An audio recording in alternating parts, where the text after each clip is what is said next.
Good morning student. तो अपने लोग न्यूटन सेकेंड लॉ पढ़ चुके थे, फर्स्ट लॉ भी उससे पहले पढ़ चुके थे। तो आज उससे आगे कंटिन्यू करेंगे और कॉपी कलम निकालेंगे और लिखेंगे Newton's third law. Newton's third law, Newton's third law, Newton's third law of motion, Newton's third law of motion. बहुत ही आसान सा लॉ है, जो ज़्यादातर जो क्वेश्चंस आते हैं वो सेकेंड लॉ से आते हैं। फर्स्ट लॉ में कोई क्वेश्चन नहीं बनता। हाँ, थर्ड लॉ में थोड़े बहुत इसके अप्लीकेशंस हैं, ठीक है, फोर्स को फ्री बॉडी डायग्राम बनाने में, फोर्स निकालने में, ठीक है। तो पहले इसका स्टेटमेंट लिख लेते हैं। Each and every action, each and every action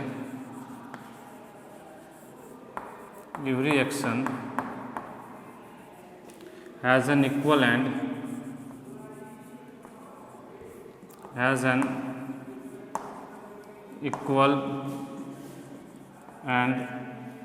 opposite reaction. Each and every action has an equal and opposite reaction. Opposite reaction, बस यही एक लाइन का इसका स्टेटमेंट है। Each and every action has an equal and opposite reaction. इसको लिख लीजिए, फिर समझते हैं क्या है ये। इसको जल्दी से लिख लीजिए, जल्दी से लिख लीजिए।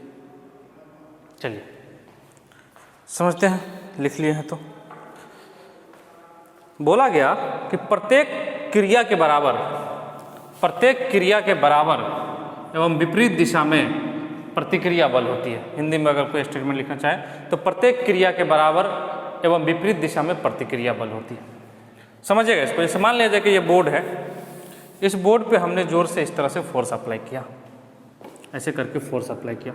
तो जब हम इस बोर्ड पे इधर की तरफ फोर्स अप्लाई कर रहे हैं तो बोर्ड भी अपोजिट डायरेक्शन में मेरे हाथ पे इस तरह से, जैसे मान लिया जाए कि इस डस्टर को हमने ऐसे प्रेस किया, तो हमने डस्टर को यहाँ से इस तरह से प्रेस किया, तो हमने डस्टर पे जब इस तरह से फोर्स लगाया तो ये डस्टर भी मेरे हथेली पे इस तरह से फोर्स लगाएगा। मतलब मैंने डस्टर पे इधर लगाया था, डस्टर ने मेरे हथेली पे इधर लगाया, दोनों का डायरेक्शन अपोजिट।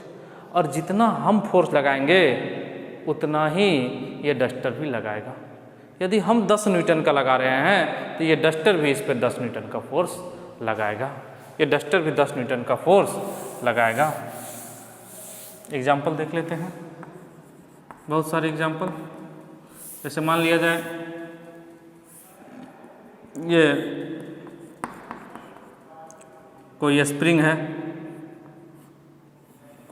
है और आप इसको F4 से इधर खींच रहे हैं, आप इसको हाथ से पकड़ के खींच रहे हैं। समझिएगा ध्यान से, आप इसको इस तरह से पकड़ के खींच रहे हैं, आप इसको खींच रहे हैं पकड़ के इधर की तरफ। तो आप जब इसको F4 से खींचेंगे तो स्प्रिंग भी आपको इधर की तरफ F4 से खींचेगा।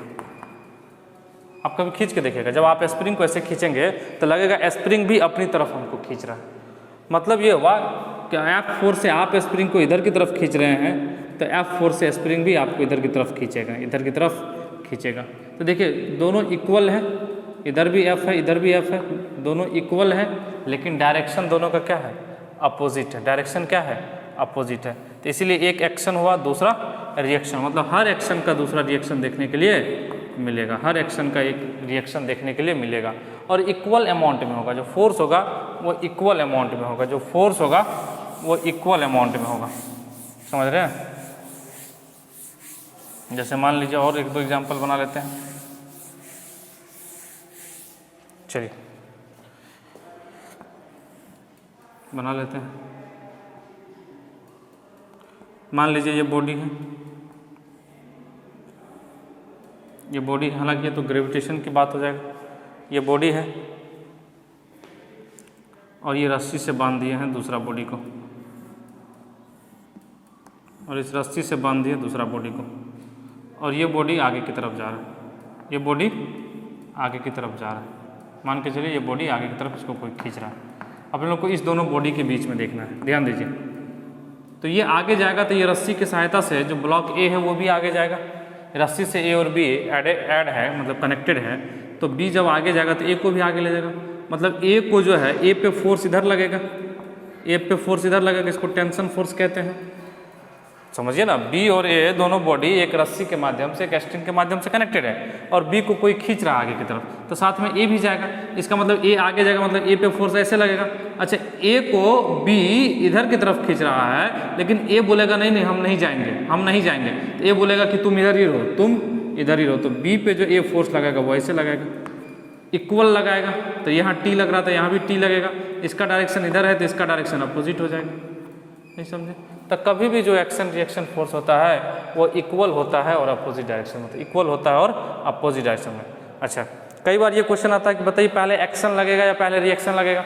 तो बहुत सारे स्टूडेंट कंफ्यूज करके बोल देते हैं पहले एक्शन होगा। दोनों साइमल्टेनियस है, एक साथ लगेगा, एक साथ। जैसे मान लिया जाए कि हमने बोर्ड को इस तरह से मारा, जोर से इस तरह से बोर्ड को मारा हमने, तो बोर्ड को चोट लगा तो साथ में मेरे हाथ को भी तो चोट लगा। नहीं समझ? मेरे हथेली पे भी तो चोट लगा, हमको भी तो दर्द हुआ जब हमने इसको मारा इस तरह से, तो मेरे हथेली पे भी तो चोट लगा, दर्द हुआ। जितना अमाउंट से हमने इसको हिट किया उतना ही अमाउंट से बोर्ड भी मेरे हथेली को हिट करता है, उतना ही अमाउंट से ये बोर्ड भी मेरे हथेली को हिट करता है। और साइमल्टेनियस, ऐसा नहीं कि हम यहाँ मारे और 2 मिनट के बाद हमको चोट का एहसास होगा, ऐसा कुछ नहीं होता। जिस समय आप टच करेंगे, जिस समय आप बोर्ड को हिट करेंगे, उसी समय बोर्ड भी अपोजिट फोर्स आपके हैंड पे लगा देगा। ऐसा नहीं कि कुछ देर वेट करेगा, अच्छा मेरे साथ ऐसा किया है अब हम भी टीम बनाए गए उसको पीटने के लिए। ठीक है, देखे होंगे जनरली करता है एक्शन का रिएक्शन। नहीं, कल तुमने हमको ऐसा बोला इसीलिए आज हम 4 लोगों के साथ आए हैं तुमको पीटने, मतलब अगले दिन। लेकिन यहाँ पे ऐसा कुछ नहीं होता है, यहाँ पे तुरंत हो जाता है, मतलब फैसला ऑन द स्पॉट। समझ रहे? तुरंत जैसे आप इस तरह से मारे, तुरंत बोर्ड भी आपके हथेली पे फोर्स लगा दिया। ठीक है, चलिए कुछ बातें हैं एक्शन रिएक्शन का। एक्शन रिएक्शन फोर्स का कुछ पॉइंट्स है। पहला बात तो इक्वल मैग्नीट्यूड होता है, नोट लिख लेते हैं, नोट करके। ठीक है,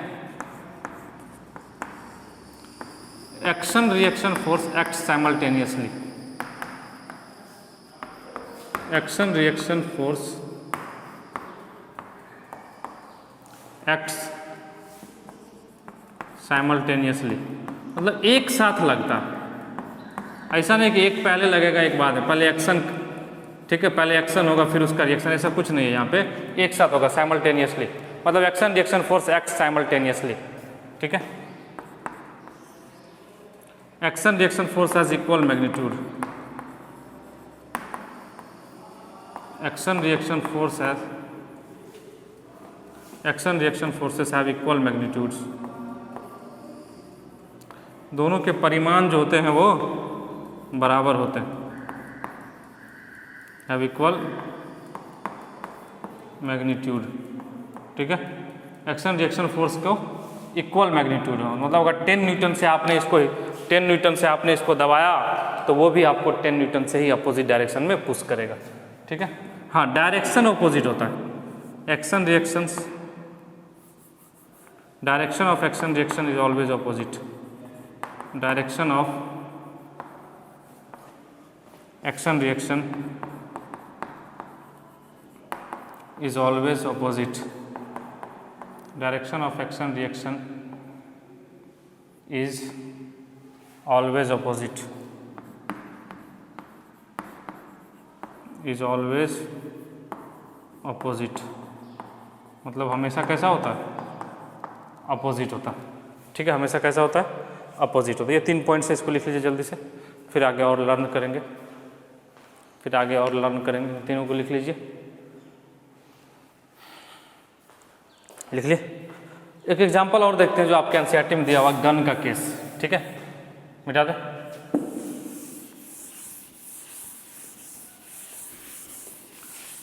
अगर कोई आप लोगों में से गन चलाए होंगे, हालांकि नहीं चलाए तो ट्राई नहीं करना है, ठीक है, तो अगर यदि गन चलाए होंगे या गन के बारे में थोड़ा बहुत जानते होंगे, ठीक है, ज़्यादा रिसर्च नहीं करना है गन पे, ठीक है अभी, तो उसमें एक चीज़ आपको पता होगा कि मान लिया जाए हम एक गन बना लेते हैं, हालांकि बनेगा, बन जाएगा,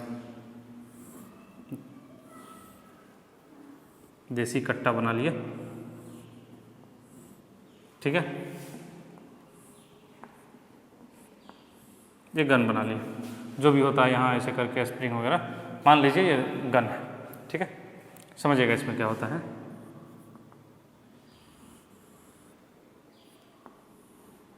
ठीक है, इसमें बुलेट होता है, मतलब गोली, जिसको गोली भी कहते हैं, बुलेट। ठीक है, इस तरह से नुकीला बुलेट होता है। तो अब क्या होता है कि जब ये बुलेट बाहर भागता है इस तरह से, जब ये बुलेट बाहर भागता है, ठीक है, जब ये बुलेट बाहर भागता है तो आपका गन भी पीछे आता है, आपका गन भी पीछे आता है। ये गन पूरा का पूरा थोड़ा सा पीछे झटका लगता है। जैसे आप इस तरह से फायर करेंगे ना पकड़ के, तो बुलेट आगे जाएगा तो आपको पीछे की तरफ झटका, इसलिए बोला जाता है टाइट से पकड़े रहिए।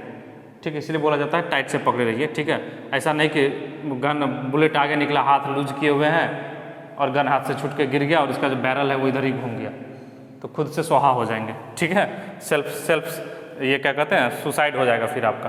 तो इसीलिए जो है इसको टाइट से पकड़ा जाता है कि पीछे झुक ऐसे ना हो जाए, ऐसा ना कि आगे निकले बुलेट झटका लगे और ऐसे घूम जाए। ठीक है, इसलिए टाइट से ऐसे करके देखेंगे, कई जगह दोनों हाथ से पकड़ के फायर किया जाता है। ठीक है, तो समझिए इस बात को। तो यहाँ पे क्या होता है कि जब ये बुलेट आगे जाता है, ठीक है, तब जाके ये क्या होता है, पीछे आता है, ये गन थोड़ा सा पीछे आता है। अब इसको समझते हैं कि ऐसा क्यों होता है, इसको समझते हैं कि ऐसा क्यों होता है। ठीक है, तो इसके लिए यूज़ होता है लीनियर मोमेंटम कंजर्वेशन या conservation of linear momentum, conservation of linear momentum. समझिएगा इस बात को, यार हेडिंग डाल लीजिए, conservation of linear momentum, conservation of linear momentum, conservation of linear momentum. ठीक है, चलिए देखते हैं। लीनियर मोमेंटम पहले पढ़ चुके हैं। मास इनटू वेलोसिटी, किसी भी बॉडी का अगर लीनियर मोमेंटम निकालना हो तो mass into velocity linear momentum होता है। तो कंजर्वेशन ऑफ लीनियर मोमेंटम क्या है उसको समझिएगा। जैसे मान लिया जाए कि किसी बॉडी पे एफ एक्सटर्नल 0 है, किसी बॉडी पे एफ एक्सटर्नल 0 है, या अगर फोर्स की बात करें, एफ एक्सटर्नल इक्वल टू क्या होता है, याद होगा, चेंज इन मोमेंटम पर यूनिट टाइम, मतलब डेल्टा पी बाई टी।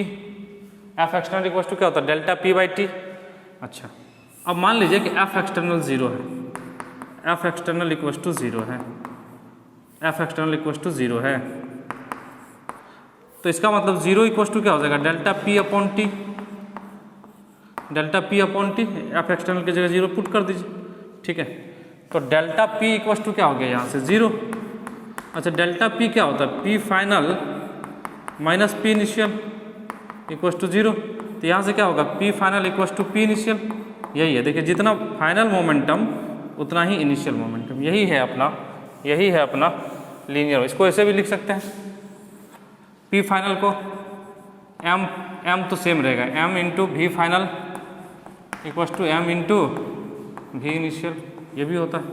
ठीक है, तो इसी को कहते हैं कंजर्वेशन ऑफ लीनियर मोमेंटम, इसी को कहते हैं कंजर्वेशन ऑफ लीनियर। लेकिन पी फाइनल इक्वल टू मतलब जितना शुरुआत में लीनियर मोमेंटम था उतना ही बाद में, लेकिन इसके लिए एक कंडीशन यूज़ किया गया, if F external equal to 0। ठीक है, तो पहले इसको लिख लीजिए, फिर इसका स्टेटमेंट लिखते हैं। पहले लिख लीजिए कि क्या होता है कंजर्वेशन ऑफ लीनियर मोमेंटम, इसको लिख लीजिए, फिर देखते हैं। ठीक है, लिखिए। चलिए देखिए, एफ एक्सटर्नल इक्वल टू 0, तो एक कंडीशन लगाया गया।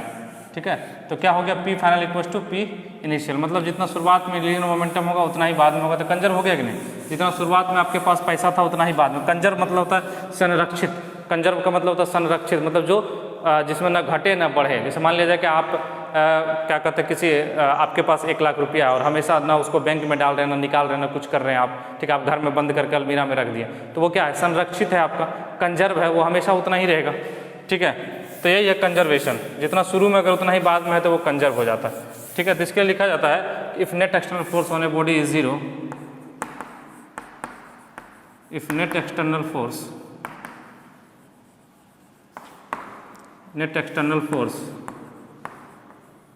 on a body or system, on a body or on a system is 0, on a system is 0, then its linear momentum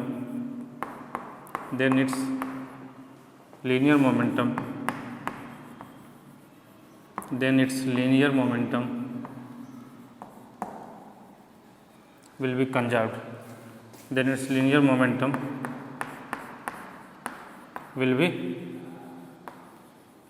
conserved. ठीक है, किसी सिस्टम या किसी बॉडी पे, किसी सिस्टम के लिए भी एप्लीकेबल है, किसी सिस्टम के लिए, मतलब सिस्टम में 1 या 2 या 3 या 4 कितना भी बॉडी हो सकता है।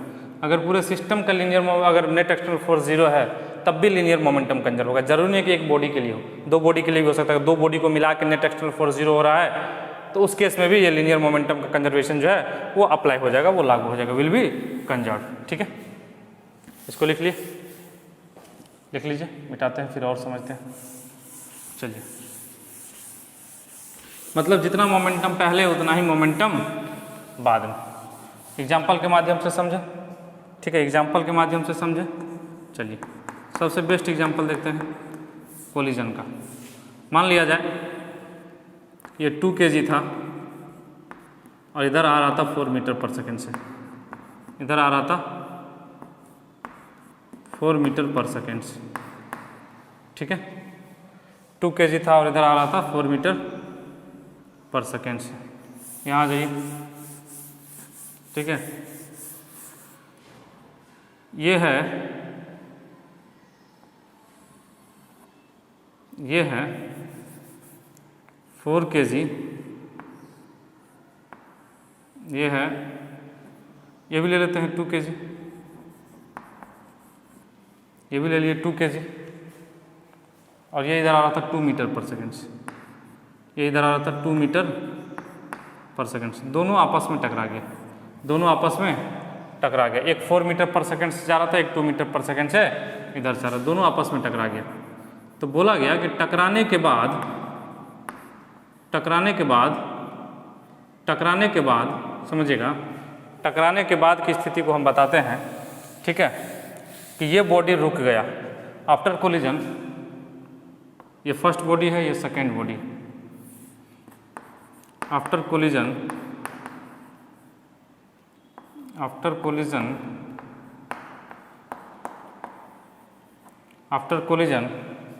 first body becomes in rest, comes in rest, then find the velocity of second body in rest, then find the speed of second body, then find the speed of second body, then find the speed of second body। तो second body का speed बताएं, देखिएगा कैसे apply करेंगे। ठीक है, ये अपना जा रहा है 4 मीटर पर सेकेंड से, ये भी 2 मीटर पर सेकेंड। कोई फोर्स क्या बाहर से लग रहा है? बिल्कुल नहीं लग रहा है। पूरे सिस्टम को देखिए, क्या कोई फोर्स बाहर से लग रहा है? नहीं लग रहा है। तो बाहर से जब कोई फोर्स नहीं लग रहा है तो इसका मतलब क्या हो जाएगा? नेट फोर्स 0 हो गया, तो लीनियर मोमेंटम कंजर्व कर सकते हैं। क्वेश्चन मिटा दिए क्योंकि जगह नहीं है नीचे। ठीक है, तो पूरे सिस्टम पे क्या है? नेट फोर्स 0 है। जब नेट फोर्स 0 हो जाएगा तो क्या करेंगे? लीनियर मोमेंटम कंजर्व लगा लेंगे। तो लीनियर मोमेंटम, अब देखिए कोलिजन के बाद का स्थिति क्या है। कोलिजन के बाद की स्थिति को मान लेते हैं कि 4 kg तो रेस्ट में आ गया, तो इसका तो वेलोसिटी 0 हो गया। ठीक है, इसका तो वेलोसिटी क्या हो गया? 0 हो गया। इसमें तो कोई वेलोसिटी ही नहीं है, ये तो रेस्ट में आ गया। ठीक है, इधर बात करते हैं 2 kg की, इधर बात करते हैं 2 kg के, तो इसको मान लेते हैं कि ये v वेलोसिटी से इधर की तरफ भाग गया, v वेलोसिटी से इधर की तरफ भाग गया। तो उसी v को निकालना है, इसी v को निकालना। बोल दिया गया था कि 4 kg रेस्ट में आ गया, तो 4 kg का तो वेलोसिटी 0 हो गया, तो 2 kg का वेलोसिटी बताना था, 2 kg का वेलोसिटी बताना था। ध्यान से समझिएगा, मोमेंटम याद करिएगा। लीनियर मोमेंटम के बारे में बताए तो वो वेक्टर क्वांटिटी है। तो सबसे पहला बात तो P initial equal to P final होगा। P इनिशियल देखिए क्या है, P इनिशियल पूरे सिस्टम का, तो 2 kg इंटू 4 इस डायरेक्शन में, 2 इंटू 4 प्लस 2 kg इंटू 2। लेकिन अगर 2 kg, अगर देखिए 4 मीटर पर सेकेंड को इधर की तरफ पॉजिटिव लिए हैं तो 2 को क्या लेंगे? इधर की तरफ नेगेटिव लेंगे। क्यों? क्योंकि वेक्टर क्वांटिटी है वेलोसिटी। जब आप इस डायरेक्शन को पॉजिटिव ले रहे हैं तो इसके अपोजिट को क्या लेना होगा? नेगेटिव लेना होगा, ऐसा बताए हैं। ठीक है, तो अब चलिए ये हो गया। तो 4 इंटू 2 इस डायरेक्शन में और अपोजिट डायरेक्शन में 2 इंटू 2, तो माइनस लग गया क्योंकि ये अपोजिट डायरेक्शन में है, तो माइनस लग ही जाएगा। ठीक है, इक्वल टू P फाइनल। इसके द्वारा तो 4 इंटू 0 प्लस इसके द्वारा 2 इंटू वेलोसिटी किधर माने हैं, इधर माने हैं, तो इसको पॉजिटिव लिए हैं। देखिए यहाँ पे जो 4 वाला है इसको पॉजिटिव लिया, तो यहाँ भी v इधर माने हैं। अच्छा v को किधरों मान सकते हैं आप, इसमें कोई समस्या नहीं है, इधर मानिए या इधर मानिए, इससे कोई दिक्कत नहीं है। तो 2 इंटू वी, इसी v का वैल्यू निकालना, तो 4 इंटू 2 8, 8 में से 4 गया 4 equals to 2 into V implies v equals to 2 metre पर सेकेंड। तो v का वैल्यू कितना गया 2 मीटर पर सेकेंड इस डायरेक्शन में। ठीक है, इसको आप अगर अपोजिट भी मानते हैं ना तो कोई समस्या नहीं था। अपोजिट अगर मान लेते तो v का वैल्यू आपका माइनस में आता, मतलब जो आप माने हैं उसका उल्टा, समझ रहे हैं। तो इसलिए कोई समस्या ही नहीं है, आपका आंसर जो है आराम से आ जाता, आपको बिल्कुल समस्या नहीं लेना है। ठीक है, किधर भी मानिए उससे दिक्कत नहीं होता है। यहाँ v इक्वस टू 2 मीटर पर सेकेंड आंसर आ गया। इसको लिख लीजिए, फिर एक दो और क्वेश्चन करके समझेंगे ये कंजर्वेशन ऑफ लीनियर मोमेंटम को। ठीक है, बिल्कुल ठीक है। चलिए रिकॉइल गन का केस ले लेते हैं एक। ठीक है, गन का केस ले लेते हैं एग्जाम्पल। ठीक है, गन बना लेते हैं।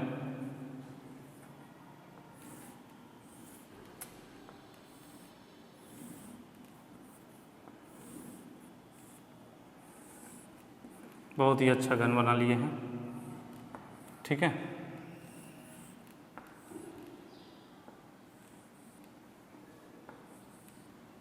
गन से जो बुलेट निकला है, जो ये बुलेट बाहर निकला है, जो ये गोली निकला है जिससे लोगों का मर्डर हो जाता है, ठीक है, ये निकला है इधर से, मान लीजिए 1000 मीटर पर सेकेंड से, और इसका जो मास है वो है 100 ग्राम, बहुत कम मास होता है 100 ग्राम।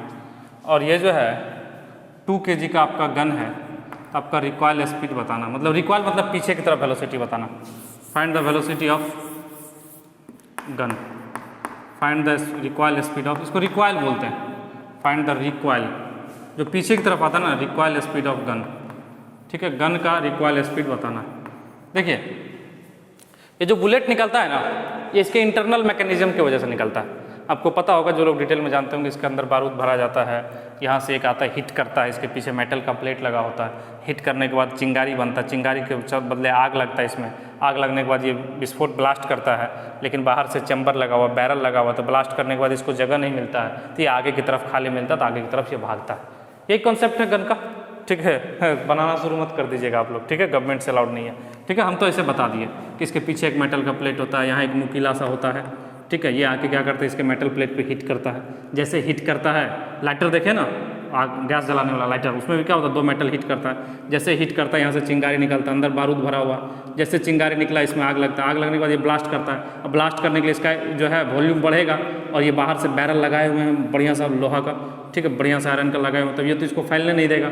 ठीक है, तो ये अपना क्या करेगा, एक्सपैंड करना चाहेगा, लेकिन इधर रास्ता है नहीं, तो ये आगे की तरफ भागता है, ये आगे की तरफ भागता है और काफ़ी तेज़ भागता है। देखिए 1000 मीटर पर सेकेंड। तो बोला गया रिकॉइल स्पीड, रिकॉइल स्पीड का मतलब जो गन पीछे की तरफ भागेगा, तो गन हमें पीछे की तरफ भागेगा। ठीक है, तो गन का वेलोसिटी पीछे की तरफ भी मान लिए। ठीक है, तो देखिए ये इंटरनल मैकेनिज्म की वजह से होता है। तो नेट एक्सटर्नल फोर्स क्या होता है, इसमें भी 0 होता है। ठीक है, नेट एक्सटर्नल फोर्स क्या होता है, इसमें भी 0 होता है। तो नेट एक्सटर्नल फोर्स जब 0 होता है तो समझिएगा नेट एक्सटर्नल, तो लीनियर मोमेंटम लगा सकते हैं। ठीक है, तो जितना, अच्छा इनिशियल मोमेंटम क्या था, शुरुआत में जब ये गन में कुछ नहीं हो रहा था तब linear P initial equal to P final होगा। तो शुरुआत में जब ये गन में ना बुलेट ना आपने जब ट्रिगर नहीं दबाया तो इसका वेलोसिटी 0, तो पी इनिशियल 0, पी फाइनल क्या हो जाएगा, ध्यान से देखिएगा, बुलेट इधर की तरफ जा रहा है, कितना से लेके 1000 इंटू 10 ग्राम, सॉरी 100 ग्राम, तो इसको केजी में बदल लीजिए ना, 0.1 केजी हो जाएगा, क्योंकि ऐसा ही सिस्टम में 0.1 केजी होता है, तो 0.1 केजी। चलिए ये आगे की तरफ इतना मोमेंटम लेके गया, इसका मोमेंटम पीछे की तरफ हो जाएगा, इसका मोमेंटम गन का पीछे की तरफ, तो आगे वाला को जब आपने पॉजिटिव लिया तो पीछे वाला को नेगेटिव लेना होगा, तो minus 2 kg into v, 2 into v, बहुत अच्छा, वी को अब इसको इधर बुला लीजिए, 2 इंटू वी इक्वस टू क्या हो जाएगा 100, तो वी इक्वस टू क्या हो जाएगा 50 मीटर पर सेकेंड। ये 50 मीटर पर सेकेंड से पीछे की तरफ भागेगा, 50 मीटर पर सेकेंड से ये पीछे की तरफ भागेगा। ठीक है, तो इसलिए आपको ऐसा ना हो कि आपको खुद चोट लग जाए, इसलिए इसको पकड़ के रखना पड़ता है। तो ये कॉन्सेप्ट हो गया रिकॉइल स्पीड का या लीनियर मोमेंटम के कंजर्वेशन का। तो आई होप कि आप सभी लोगों को ये लेक्चर समझ में आया होगा। तो आज के इस लेक्चर में इतना ही, फिर मिलते हैं नेक्स्ट लेक्चर में। आप लोगों ने जो जीवन का बहुमूल्य समय दिया है इसके लिए बहुत बहुत धन्यवाद एंड बाय।